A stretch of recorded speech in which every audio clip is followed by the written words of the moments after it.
Let's go live. What's up, everybody? Nate Allbaugh, high school football coach in Illinois.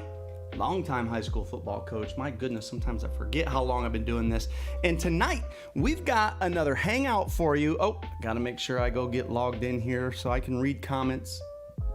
We've got another hangout for you tonight. Tonight is pursuit and tackling, which really we're talking about defense, but I'd like to ask some questions, some real questions.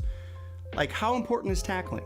Now, that may sound like a crazy question, but I've been around some programs that really don't practice it very much, and they're really good programs. And it makes me wonder, okay, how important is tackling? Okay, now, again, you can't just take that one question out of context, because there's more to that question, in my opinion, right, than just is important. Yes, tackling is clearly important. But I guess I wonder, how important is practicing tackling? That's what I don't know.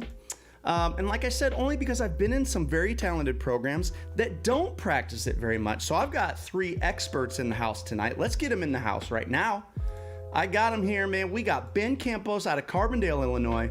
We got D1 coach out of Fordham, Vince DiGiattano. I'll have to ask him how to say his name. And we got head coach at Lincoln Way Central High School, Jeremy Cordell, in the house.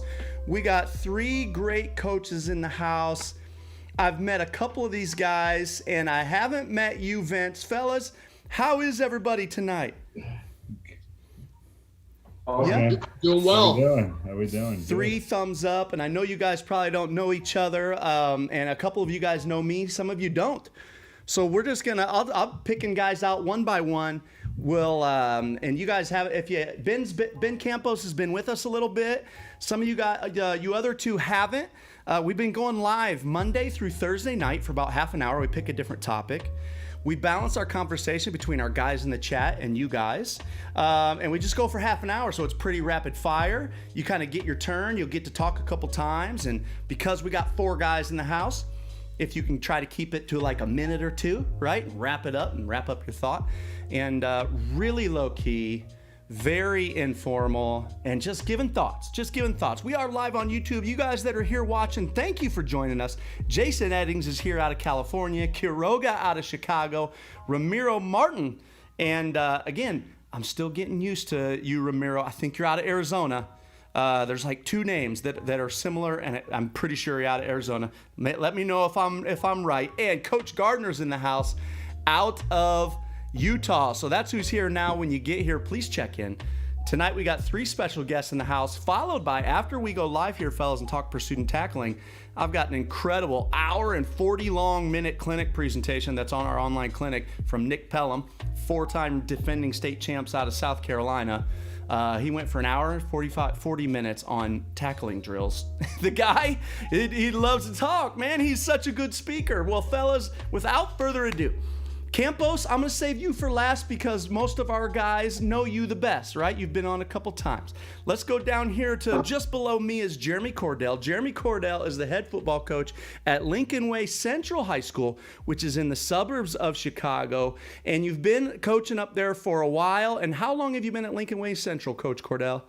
Well, Coach Allbaugh, first, good to see you, man. Yes. We go way back now, and thanks for having me on. I've been at Lincoln Way Central now this will be going on my 6th year. As some of you guys know, obviously in Illinois, we got a predicament going on right now. So we are not technically playing football as we speak, but we're still coaching it and still doing what we do. And so this is technically my 6th season at Lincoln Way Central. Awesome. Well, excited to have you. And for those of you guys that don't know, Cordell has been coaching at a very high level in the Chicago suburbs. And while I know that you do it all, Coach Cordell, in my mind, you're still best known for being a defensive guy. And so very excited to have you on. And down here in the corner, the only guy I haven't met, so excited to talk to you. Vince, tell us how to say your last name. DiGiattano. It's Vince DiGiattano. DiGiattano. And you're at Fordham University, correct? I am, yes. Man, yes. And you had said you guys were getting done at 5. What's going on in the football world for you guys? Well, right now we're just kind of cleared to get back at some things. We're in some non-contact, so our guys are just getting reacquainted with everything on campus, and after being closed for a little while, and just get back in the flow of it. Most of it's non-contact. All of it's non-contact, I should say. And then, at some point in time, we're hoping for a spring season, so we're getting ourselves back into it. But guys have been great, and I think they've been willing to kind of like, get themselves back into the flow. So everything, class, weight room, conditioning, football, just adapting to life after social distancing. They've been really awesome with it too. Well, I put out a tweet that I was looking for some guys, some experts to talk pursuit and tackling, and Coach Lund recommended you. And Coach Lund out of, Roosevelt University, right, in Chicago now? Yeah, that's what it's now, yep. And so super grateful to have you, Coach DiGaetano, and straight out of Fordham, which is so cool. Tell me where Fordham is. And I know we're out east, right? Yeah, we're in New York City. We're actually in one city. of the 5 boroughs. Yeah, we're actually we're in the Bronx, in Bronx, New York, a little north of Yankee Stadium, and we're right on the corner of where the original Little Italy is in New York, which is on Arthur Avenue. Known very much to most coaches, I would guess, say, for the Bronx Tale. It's a very famous movie, obviously. Chaz Palminteri walks the neighborhood every so often, so you see him kind of around. But yeah, that section over there, the Fordham section in Little Italy and Arthur Avenue, is really, we're surrounded on all sides by botanical gardens, the Little Italy, and by the Bronx Zoo. So we have a great footing where we are. So wow, man. And from what I saw on your bio at Fordham, you've been coaching in New York City for a while. Are you a lifelong New Yorker? I am a lifelong New Yorker, yeah. I've been in a couple different colleges. I've been everything from an assistant to a coordinator to a head coach, D1, D3, junior college, a couple different things in this area too. So it's been a great experience, a lot of different levels, a lot of different experiences, a lot of different kind of athletes, and a lot of different missions, like postgraduate too, which is really cool, because I've gotten everything from the players that are going into industry and military to the players that are going into finance, that are players that are potentially going into the leagues, and really that's adapted a lot of the ways that I coach. But the biggest thing is making sure that we're doing the best by them, no matter where they're going. Well, Coach, it was really, really, really great to have you. First of all, we don't get a lot of New Yorkers. We got 1 or 2 New York coaches that are kind of, what do you call upstate? I pretty much classify anything about 20 miles above New York City as upstate, like most downstate New Yorkers do. But. Yeah. Well, Cordell's in the same boat. He's a Chicagolander, and he calls us all, anything outside of him, anything south of you, really, Cordell, of your school. That's about right. You guys consider downstate. That's all right. South of I-80. That's right. Well, our last guy in the house is definitely south of I-80. True Southern Illinois guy out of Carbondale, Illinois. Ben Campos, the defensive coordinator there at Carbondale, and coming off a program that is red hot, and you guys have been winning some games, and you're the DC there, Coach Campos. So welcome, first of all. Great to have you back. What do you think? What do you think? Are you excited about pursuit? Man, I love pursuit. That's what we start off with every day, man. Like, that is our practice. That sets the tone for the day. So pursuit is like one of the biggest things that we do with the program, and we just, it's passion. It's all it is passion, and it starts the day off great. That's the very first thing we do at Carbondale every single day. Well, one of the things I love about coaching defense, is that you're allowed to be a little bit more passionate, and that I feel like it translates to good defense, whereas offensively, passionate doesn't necessarily translate, right? Offensively, it's execution. Defensively, some of that passion and energy, I feel like it absolutely translates. Well, fellas, let's just dive in, because a half an hour is not very long to talk football. All you guys in the chat, we got a lot of guys in the chat. Please check in. Let us know where you're watching from. Feel free to shoot any of these guys questions. We'll try to get your questions to them. Also, if I ask a question, feel free to shoot your own response there in the chat.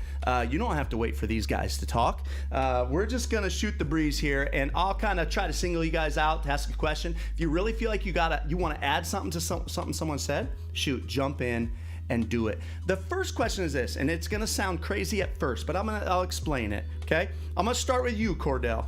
Okay. How important is tackling? Now, the only reason I say that is this. I have now been a part of 1 or 2 very good programs as an assistant, very good programs under Hall of Fame coaches, where we didn't hardly practice it. I mean, hardly at all. It was like touched on it. We're playing great defense. How are we getting away with that? Like, that's what I'm wondering, right? Because I was brought up like, it's got to be an everyday thing. Then I was a part of 2 programs where it wasn't. Cordell, in your mind, how important is tackling? Yeah, I mean, obviously that's a rhetorical question, but I mean, we're going to stick to the motto: we are going to tackle every day. Well, we're allowed to. Right. In Illinois, but we're going to tackle every day. We're going to do tackle. I know this is not a takeaway session, but we're going to do tackle and takeaways religiously every single day. And I mean, I've talked to clinics about this. I've written articles on this. I mean, we will not get away from it. Now, there's varying degrees of physicality that you can have with that. We can do that with bags. We can do that with people. We can do, you got to be smart with your personnel and what you have and what you do. But we will even right now, we're going to do an 8-minute period of all tackle circuit every single day that we have in the fall. And we will also do an 8-minute period of takeaways. And so, like I said, this is not a takeaway type of talk, but I think we have to touch takeaways too while we're talking tackling, because it's such a big deal. The people that don't practice the takeaways and the tackling every day, I think you're just missing out. I really do. I'm old school in that belief. And I think if you don't practice it, you're going to find some type of loophole somewhere. So, and that's what I'm wondering when you say, so you're practicing it all the time, but what within that is the important, because like a lot of guys will argue, listen, once a kid knows how to tackle, he's, get him in the right place and he'll make the tackle, right? Like that's what I've heard, this is what I'm listening to guys argue. So what part of it being like this everyday thing, even for a kid that's lifelong football player, clearly knows what to do, what part of this is important? It's routine. I mean, it's routine. I equate it to, I've been calling offense now for a while, and I equate it to offensive reps and offensive, it's muscle memory. And whether it doesn't matter, tackle to me is muscle memory. And when you do it, I think you need to be prescriptive, how you teach your progressions, what drills you do. I always talk to clinics too. You don't just pull some drill, the fancy drill you saw from Miami Dolphins or Penn State or wherever, just because you thought it was fancy. You do what you do, and you get your kids into a groove, and they believe it. And hey, that's the only thing that matters. They believe in what you do. And once that's established, then you're gold.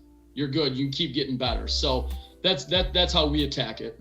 I like that, Coach Cordell, and I'm making a little note here. There's part of that I want to swing back around to. Right now, I want to say hi to our guys in the chat. If you haven't checked in yet, please check in.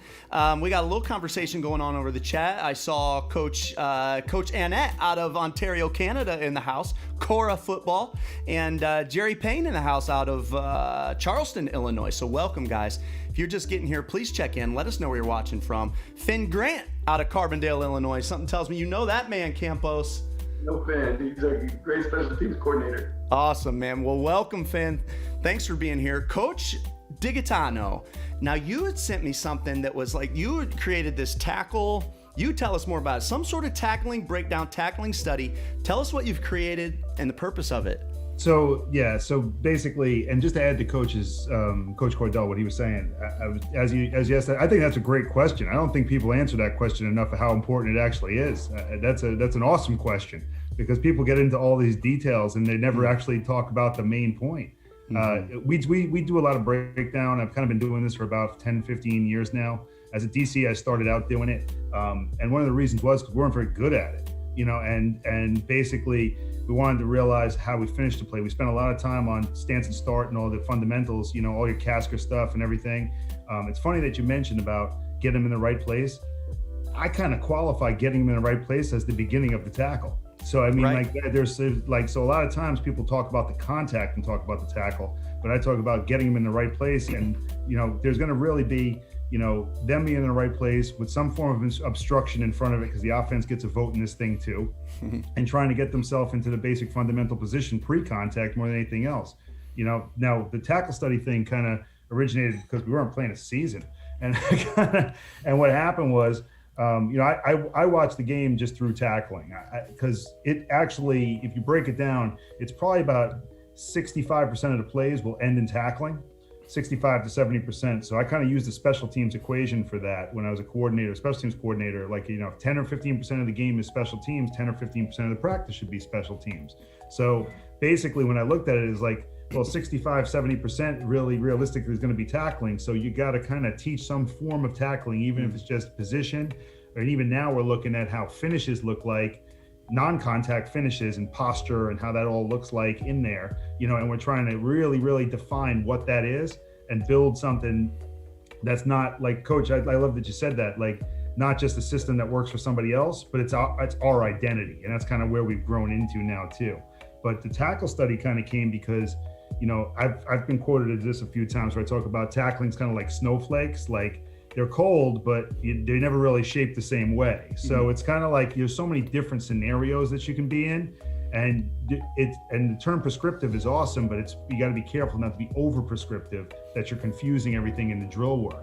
So there's a million different scenarios, and kind of what I did was I put it together for our players to say, like, check this out. A lot of it was being engaged, you know, something unique, and it just kind of took off because I said there's so many unique situations that now we're looking at a way where on our shoulder strike, on our strike timing, like we're looking to cause takeaways on the punch, you know, like punch through, not just on the routine where we teach the can openers and the tears and the rips and all the other stuff. We're like, how can contact influence ball disruption?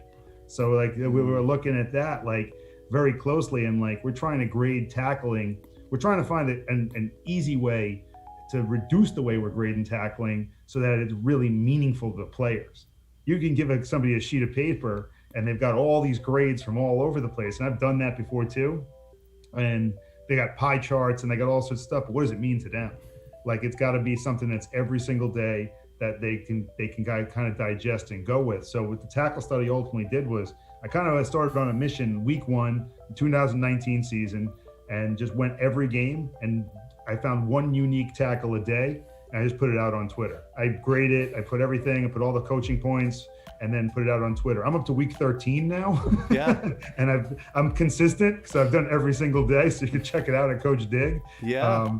I don't. Some days I'm kind of getting nervous. I wake up in the middle of the night. So did I put the tackle together? I'm not sure, but but it's good to have that. It's good to have that. You know, that fear, like you didn't go ahead and you didn't go over goal line or third down that week, and you wake up in the sweat on a Wednesday night saying to yourself, did I script or something? You got to keep the blood moving on that one too. But I found that it's actually been great for players because they're engaged with it and they see it and they're like, it's a 1 minute clip that kind of goes, oh, I never really thought about that, you know? I like and that. watching a lot of offensive guys, I'll cut with this, watching a lot of offensive guys clinic in this whole Zoom world, in the COVID Zoom world kind of area is like, you know, they kind of talk about, you know, when they look for an tackle, they look for, are they unwilling or unable?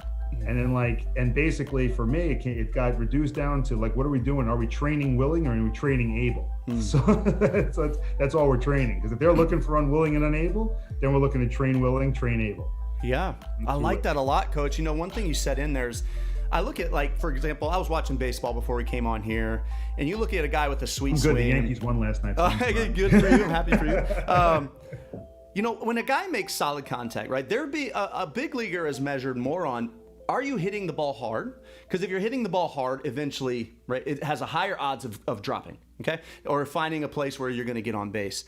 And the same way in football and tackling, I don't know that I had thought about this before now, but being in good position, having or understanding how to approach and how to attack, to be taking a good angle, and where to be bending your knees, and having the habit of exploding on contact. All those things up the odds of this contact being physical contact. And you're right, the more physical the contact, the higher the odds of the ball popping out, which those are things that we want. Well, guys in the chat, if you're just getting here, please check in. Let us know where you're watching from. We're super happy to have you. We got 3 great coaches in the house tonight. Coach Cordell, head football coach at Lincoln Way Central up in Chicagoland. Southern Burbs. You call yourself South Burbs, Cordell?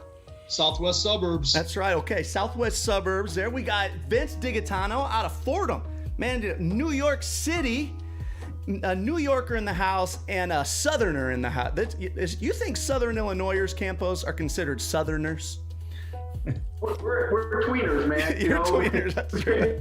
We're right in the middle of the country. But we're south of Chicago, so yeah, I guess so. So to Cordell, you're a Southerner. To Digatano, we're all just, probably backwoods because we're not from New York. Well, guys, welcome. I'm going to come over to Campos' turn now. And Campos, what I want to know is this. As a defensive coach, you have to make some decisions. You have to say, okay, I only have X amount of time to practice and get good at playing defense, okay? How much of your time are you saying, we're going to dedicate this much of our time to pursuit and tackling and this much to scheme? Now, I want to make sure you understand, I don't think there's a right or wrong answer just because this is a tackling and pursuit topic, right? It's not like the higher you go on pursuit tackling, the more right you are. I just want to know genuinely, you're calling a defense, you've got a successful defense. How do you balance those, and where's the balanced lean for you? So for us, it stays super consistent. 10 minutes of pursuit a day, 10 minutes of tackling a day. The pursuit, we have like 5 different pursuits that we do. And the tackling circuit, it's 2 minutes each station, 30 seconds in between. Kids are running, all the way around the field. And, we're different than a lot of people. We don't, even when we're in the middle of the season, we don't practice in full pads. We're uppers 99% of the time. So when we do our tackling circuit, that's where we get our, form fitting and, driving the hips and attacking outside shoulder, inside shoulder, low hip, right hip, all that stuff. We get all that in 10 minutes and we preach reps. So we're constantly moving those kids in those in that circuit. And say that again real quick, Coach. The hips that you had said. So we practice like low tackling on hips and thigh. Mm-hmm. So everything that we do is based on attacking that certain point. Mm-hmm. All of the specific drills that we have set up are meant to attack your hip, attack the hip low, mm-hmm. upper thigh. That's where we want to make tackles. Everything is squeezing and wrapping. We don't even tackle each other anymore. We tackle wheels and we tackle the big cigar dummies. That's what we do.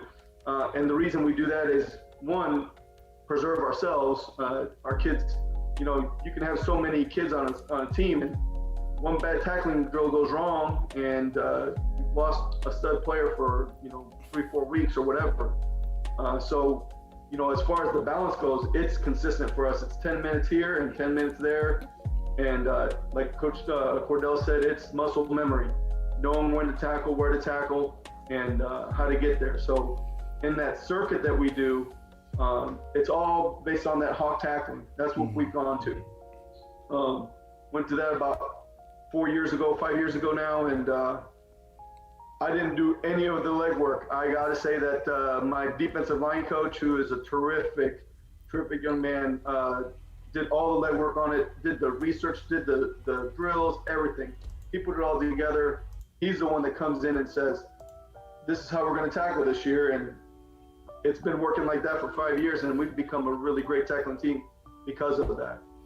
I like it, Coach. I like hearing that. 10 minutes a day on pursuit, 10 minutes a day on tackling. Curious to hear what you guys do, about how much of your time in the chat. If you guys could leave a comment down there in the chat about how percentage of your defensive time would you say is pursuit and tackling. Well, fellas, we're already more than halfway through our time, so I'm just going to jump ahead, okay? So we're going to kind of skip a beat. Cordell, here's a question I've had. I have felt like, and listen, growing up playing football, being around football my whole life, I have felt like this get there, break down. Okay, that word break down, the more I look at and the more I study defense, I'm looking at it going, actually, I don't stop it. I don't want you to stop. I need you to keep closing up, right? And my son, my son is like, he's a chaser. He'll chase the ball. But he has a fear of screwing up, so he has this tendency to over break down. It's like, he'll come to a complete stop. Where am I is that kind of an old thing, this breakdown? What do you teach, Cordell? I keep picturing it like on that perimeter, man, on like some sort of perimeter screen. I got to get bodies there. But listen, if I break down, I'm really giving you a two-way go. You still got 4 easy yards to the sideline. Like, I got to get a guy there. All right, I've talked too much. Hopefully you have an idea of what I'm trying to get at, Cordell. Yeah. Hey, before I get to let's talk about the pursuit thing, and I'll just touch on that for a second. So I think we're pretty unique as far as the pursuit thing. I mean, the last 15 years, it might sound crazy. I've never ran a pursuit drill. Okay. Never ran a pursuit drill. Every single rep in practice that is defensively related is a pursuit drill. Mm-hmm. And what I mean by that is, I don't care if it's an inside 9-on-7 period. I don't care if it's a 7-on-7 skelly. I don't care if it's team. I don't care if it's individual. We are finishing to the ball, basically on like a double whistle principle. Everything that we do, we could be playing 7-on-7. Ball goes airmailed out to the track. The whole defense, I don't care who you are, where you are, opposite side of the field, you're going to take your pursuit angle and you're going to sprint your, what off to get there, and wait for the team. So everything we do is a pursuit. So just kind of getting that out there.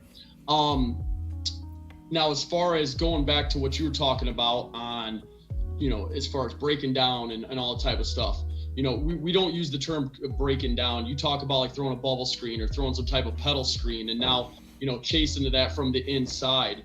Coaching linebackers for years, we really talk about like getting to that near hip. We're gonna chase that near hip and not over pursue. So we're gonna practice in those periods where we're throwing that outside perimeter throw, and we're gonna chase and track that near hip, and we're going full speed. I mean, we're running, we're sprinting to the football. We call it like being Velcro a lot. We want to close that gap and we want to become Velcro. I mean, you look at your best tacklers in the game, whether it's high school, college, professional, whatever. I mean, those guys are full speed getting to the football. There's no time to get there and chop your feet and break down and this and that and blah, blah, blah. I mean, the most successful people are the guys that are going to sprint and fly the football and close the gap and take great angles. And so that's really what we focus on. And in our philosophy, you're never going to see us do a quote unquote come to balance type of thing or chop our feet type of thing. I mean, we're going to, what we do talk about is obviously, like I'm sure a lot of these guys talk about, is just playing within yourself and playing within your cylinder. I call it my body cylinder. Everything we do, if you're an athlete, you're dunking a basketball, you are tackling, you are doing some type of block defeat, you are inside your cylinder in a good athletic position. We talk about that type of stuff all the time. Being an athlete, you can't dunk a basketball when your feet are outside your shoulders. You can't tackle when your feet are outside your shoulders and your feet are wide. I mean, so we talk about a lot of those athletic principles, and we want our kids to be athletes. We want them to get to the football, be an athlete. That's why we clean. That's why we do all that type of stuff and talk about your body mechanics. So I think that would be the best answer that I could kind of give for that. It's kind of woven into everything we do. I like it, Coach Cordell. Great to hear, man. Guys in the chat, we're going to go a couple minutes long because I got to at least get one more thing to each one of these guys. But thank you for being here. Check in. We do have an hour and 40-minute clinic video coming after this on tackling pursuit. If you guys want to see us, from Nick Pelham out of South Carolina, Dutch Fork. They've won the last 4 straight state titles, and he's the defensive coordinator there. If you're watching this video more than a day afterwards, then it will not be up. What's up, Coach? No, I was going to say, just to add to what Coach was saying, we changed our terminology to address what you're talking about. Okay. So we changed it a couple years back because we saw the deficiency in coming to balance. So we just we changed like all that, pre-strike or whatever, just to burst. And that's it. So we preach burst at the ball. Like we burst through the ball, burst at the ball. I get excited about that. That's I get excited about that too. That's awesome. And kind of exactly what you're talking about. We changed our whole entire like grading and evaluation. Like our primary grade is, do you change the path of the ball carrier or change the shape of the ball carrier at the ball? That's number one. That's like, if you hit him, strike him square, do you change his shape? Because there's always more you got to get. Yeah. And then if you're close enough to him, do you at least change his path? Like those are like our primary things. So like our biggest thing, right, we're preaching now is like fast fearless, and focused. Like those are the three things. If you can get all those three things going, you're in a pretty good shape. But we changed it by saying one word: burst. Burst. And that was it. Like no coming to balance. Like you have to burst through the ball, burst at the ball, burst through the ball. And like we decided as we went through with a lot of the hawk tackling and Atavis and all these other different, origins, and I've been through all these systems, is like we need to say exactly what we want. Like no more terminology. We're going to preach leverage. It doesn't matter. Approach to the ball is going to be leverage, and that's it. Like it's not going to be tracking. We even like eliminate track. We talk about leverage. Like leverage the ball, burst at the ball, clamp, drive, and then finish. And when we talk about our finish, we're always talking about a finish means that number one, you're on top of the ball carrier, right, and your head is facing the direction of the goal line. That's it. That's it. Like we're not in any. It doesn't matter. You get close enough, you get a hand on them, you clamp it, and a real finish means that you're connected to them, you're on top of them, and you're facing the other goal line. And you're on if that's top. The case, on top and facing the goal line is a huge one. I like that because since we started facing the goal line, we never talk about yards after contact anymore. That's the thing. So we used to calculate yards after contact, but if I'm on top of you facing your goal line, I have reduced all yards after contact. Yeah. Coach, I'm excited to hear more. Listen, so as this is what I was going to transition to with you, Coach Digitano. So you're coaching Division I football. So you have in your practice nothing but stud athletes. I mean, they're all stud athletes. Okay. So tell us. So I've got to believe if you guys are serious about teaching these kids how to tackle, right? Then you clearly believe in the importance of the teaching of it. So I would just you've already told us some of it, but just wanted to give you a chance more to kind of tell us how long are you guys spending on teaching tackling a day at Fordham? And feel free to go into deeper detail about how you guys coach tackling. Well, here's really important to point out for that is, we have some absolutely great athletes, and we've got even better kids. That's the other thing too, that we got even better guys than they are athletes. And that's what the great part about them, because they're so coachable. And that's more important than probably just the athleticism itself, because once you take a guy who's coachable and really takes coaching well, then you're in better shape no matter what their athleticism is. But the one thing is we're spaced out for a 12-month year. So tackling is not just an in-season thing. So, and everybody's involved in it. Like if we have a trainer in there talking about injury report, we're listening to what the injury is and how we got to mold what we're doing, because tackling is going to constantly evolve. When the strength coach is talking about what they can and can't do or what they're having struggling with, you're thinking about what do I have to do to offset that on the field.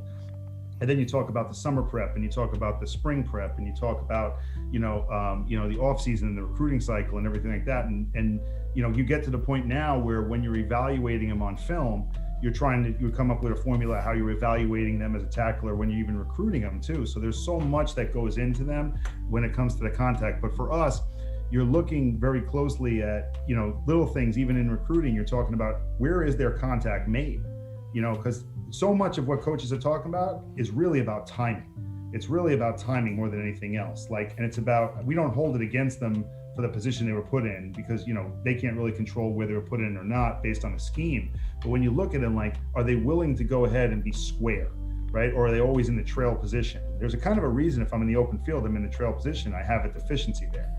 So it goes a lot further than that. But when we're looking at it, the thing is, we have our basic drills. I love what Coach said, Cordell, because pass scale for me and 7-on-7 stuff is pursuit, because it's non-contact. So we're always tagging hips in that, so everybody should be at the ball. So that's where we get a lot of our pursuit stuff in. But for us, we've gotten to a place where we're pretty routine. We don't circuit. We're pretty anti-circuit, because we're pretty specific. We'll take 5 to 10 minutes in position for tackling stuff. And because the D linemen tackle much differently than the back end guys. They work a lot more stuff of playing off close range blocks, being engaged, doing stuff like that. And they identify a lot of stuff. They come to the sidelines, and I've been at two different D1 places where they come to the sidelines. I still get text messages. A couple kids that still continue to play, they'll text me and say oh, I got this one on tear or whatever the case may be. So they kind of identify what they're doing tackling wise. And a lot of times they talk through it. One of the things we do that I'm really proud of is on Monday, we walk through a scenario that we struggled with. Like we take the entire team, we'll walk through a scenario at Fordham and say, here was a third down. We'll set the entire scenario up and say, like, this, you cut him off here. Like, what would you do differently? So we walk through that thing as like a scenario post practice. And then one of the other things that we do outside of our regular scheduled stuff, we'll spend a heavy amount of time on Monday on leverage type stuff and closing space. We'll spend Tuesday a lot more on contact and finish. We'll spend the last day primarily on takeaways. And you notice I don't say turnovers, I say takeaways, because that's the action. So and then, we kind of look at it Friday. Friday is kind of like the evaluation piece where we're able to look at the prior week and look closely because they've already dissected the game plan. We don't spend a lot of time Monday and Tuesday showing them the film of the tackling. We spend it on Friday because it's now fresh. It's almost like that philosophy that's fresh for them right before the game and say, oh, this is where I have to kind of get back to. So it's really, you're training for game day ultimately for everything. But one of the other things too, is I treat tackling like I am the strength trainer of tackling. And the thing with that, reason why I say that more than anything else is because I know them as a tackler. And a lot of the conversations we have are individual conversations. So, what might be for like a Mike linebacker is going to be a lot different of a scenario I have to work on with a corner. And it may just be as simple as taking them for 5 to 10 minutes and then working them. I usually take 1 to 2 players post practice and just walk through a drill, get a little bit better at it, drop hips, whatever. Because one's deficiency, even in position group, is probably not the same as the other. And that's where you build that relationship, because more than anything else, that's where you build that trust that you have their best interest at heart. And that's where, again, you sometimes can build the able, but a lot of times just by taking the time and working one-on-one, you find yourself building the willing, because now they understand. They're like, oh, this is why I'm not doing well in this drill. This is why I'm not doing well in this scenario. And you take some of those unique things that kind of work in there too. And knowing them and looking them individually as tacklers is probably one of the biggest benefit, other than all the philosophical stuff and all of the drill work and all of anything, is you say to yourself at pre-practice, you say, I'm not going to retrain you on this because I think you do well with it. It's probably not textbook, but you get it done, right? Let's go to, this is what we're going to retrain you on, this piece of it post contact though. I just had that, it's fresh because I just had that conversation. Sure. With a pretty good player. And it's like, they understand that, no different from when you would say to the quarterback, something where it says like, I understand you grip the ball, but you throw it really well. This is not the way you grip the ball, but guess what? You kind of throw it really well, so I'm not going to retrain you on that. Yeah. It's no different from that scenario too. So that's kind of like some of the stuff. I probably threw a lot of stuff out there. But I could talk about tackling for a very long time. Ticatano, man. You need like a lab coat, like the scientists of tackling. I'm picturing this. I want to drive my butt to New York, get you to do a clinic talk on tackling, and I can see my artwork already. It's going to be like the periodic table, like TA, tackling, PU, pursuit. The science of tackling with Vince Ticatano. I can go for a while. Man, Coach, I love it. All right. So, by the way, if I drive to New York City, could I get you to do a clinic talk for our website? Listen, you could whatever you want to do, man. I had a trip for Chicago. It got canceled. I would have came. Let's go. Paul's been trying to go to Chicago or New York for a while now. Yeah. He missed out on his anniversary. I did. I had tickets. I had plane tickets booked to New York City, Coach, for my anniversary, but we couldn't go because we're like, we don't know if they'll let us in because COVID, crazy COVID. All right. I was supposed to run the Cinco de Miler down there, and I got canceled on that too. I would have been down in Chicago. Oh, life. Hey, last question. Down, absolutely. Last question's going to Campos, and then everybody's going to get a quick chance to close. Hit everybody with your Twitter handle. Campos, something that I like to say is this. I like to say, he who wants to get in on the play usually does. I've said that for years. I really believe in it. Preach it to our kids. He who wants to get in on the play usually does. I think that pursuit is desire, a desire to get in on the play. But I do believe as a coach, you have a huge ability to influence your team's culture of pursuit.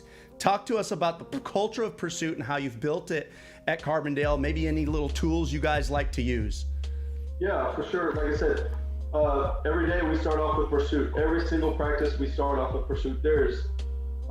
We've been doing that for about 3 years now, and it's just because it sets the tone for the day. You know, before it all starts, it's effort, passion, and hustle, and that's it. Like, it's real simple. We keep it super simple. We do the old rabbit, and we came up with a gator drill. We do a 3-barrel drill. There's a screen drill that we put out there. There's all kinds of drills that we can come up with to get them to pursue, and mechanically, where to get to for the nose guard on the screens and all that stuff. When it comes down to it, we are teaching hustle and effort. And the kids in the back are cheering each other on. It's just go. Like, it is kind of like a period of, we're just gonna flat get after it. I'm not worried. We're gonna go a base call or just some weird call, and then the kids are going to the ball. And it's just to get their legs going, get their minds right for practice.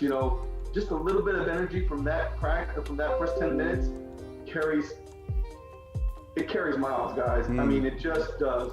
And for us, with the pursuit, it is effort. And we have just had such good turnout with everything that we do with the pursuit, that I really like what you guys both said about your pursuit in every session. We're going to start doing that as well, because like I said, we're a thud team. We get all of our fits and all of our stuff in our 7-on-7 and our inside run, outside run, all that stuff. But we really, really love the way that we set up that pursuit in the first 10 minutes. And it just, like I said, it's an energy start. It's like lighting a firecracker, and practice is off and it's going, man. And the kids are having fun. They're moving, everybody's doing their responsibilities, and it creates that muscle memory that we talked about. Hey, that backside corner's got to get to the middle of the field. The backside outside linebacker has to get, VCR, all of that stuff. And it's a good teaching tool for the younger kids, because everybody's doing it. It's not just the varsity team, it's everybody in the program. So, it's just rapid fire. Next group. And most of the time you got 4 seconds to get there. So one group takes about an average of about 10 seconds, and think about that 10 minutes a day. You're getting a lot of conditioning and a lot of effort all in one shot. Great, man. Coach Campos, love hearing it. We got a middle linebacker that plays for us. He's a baddest dude ever. But he's not real keen on chasing in practice. And I just give him a hard time all the time. I say, hey, my man, why is it, like, are you dying to make me turn to page 2 on the stats on Saturday to find you on tacklings? Like, you just do not want to be on page 1 for the area tacklers, do you? Like, because you can only get on page 1 by getting to like 15 plays per night. And you're only going to get to 15 by chasing 30 of them, 40 of them.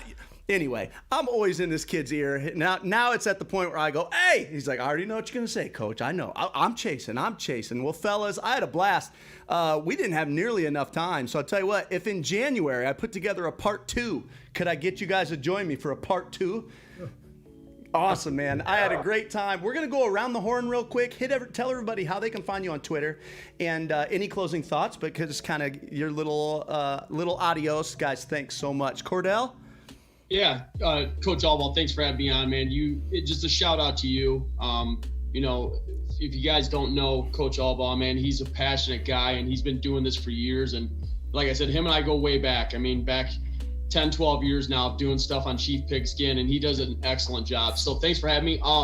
Guys, I would just say defensively, you have to have a mantra. You have to have a belief system. And once again, once your kids believe that, you're going to be in great shape. I mean, we have our Fab Four. It's block defeat, it's pursuit, it's tackle and takeaways. I mean, it's that's the 4, and that's, our kids are going to know that through and through, and everything we do within that. It's a big deal.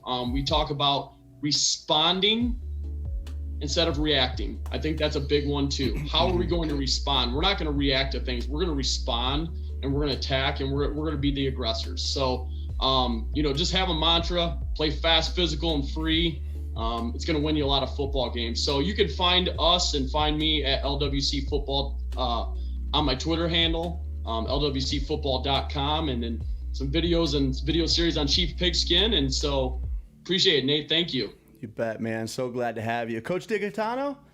Yeah, this is awesome, man. I appreciate it. I woke up 4 in the morning, and I was like, what am I going on? Yeah, I'm in. Like, we're talking tackling. Like, what time is it? He's like 8 o'clock. I'm like, Central or Eastern? Let's rock. Like, let's go. I'll be in the car. It doesn't matter.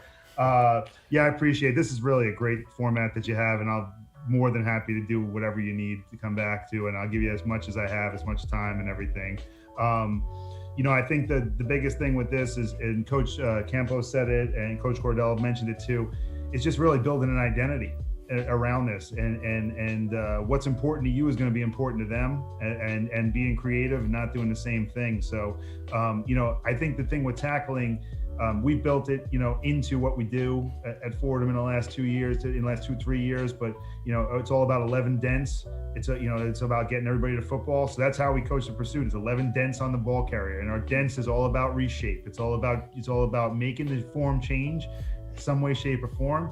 It's about knockback, and it's about our ball. So we're really emphasizing the things about ball disruption and everything that we do, not just on takeaways. But the thing I've since probably about 08, 09, when I first became a coordinator with tackling, you can overthink it, but don't overcoach it.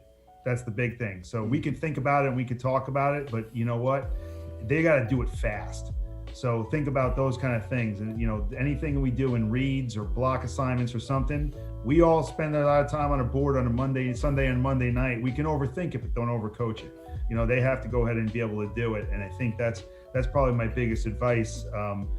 Through years of probably a couple of years back there, probably overcoaching it a little bit and over verbalizing it. But, when we get down to it with our guys, make it as simple as possible for them so they can be really playing fast and they can play fearless. I think that's the biggest thing too, is, they got to play a little fearless in there too, and they got to play focused too. And one thing I always I'm really big on when I watch anybody play is like coming off of a block or coming on the approach, like where are their eyes? And the biggest thing, because, if you let a kid walk to the end of a play, through the end of a play with their eyes down, you're doing them a disservice, I think, more than anything else. Their eyes should be with the expectation of contact. The only reason that they're running is to make contact with something. That's the only reason that they're running. If they're not running to make contact, they're not running with a purpose. So their eyes need to be focused on something to make contact with. And a lot of times I watch, and they get into some bad habits because we say run through the cone or whatever, and their eyes are down or whatever, and they kind of just finish. So you can get me at Coach Dig, D-I-G. Most people call me Coach Dig, and then people just eventually call me Dig, and then people don't call me after a while. But that's all different. Coach, we're so happy to have you. Thanks for coming. Campos, hit us with a little adios. Let people know where they can find you. You can find me at Coach B Campos on Twitter.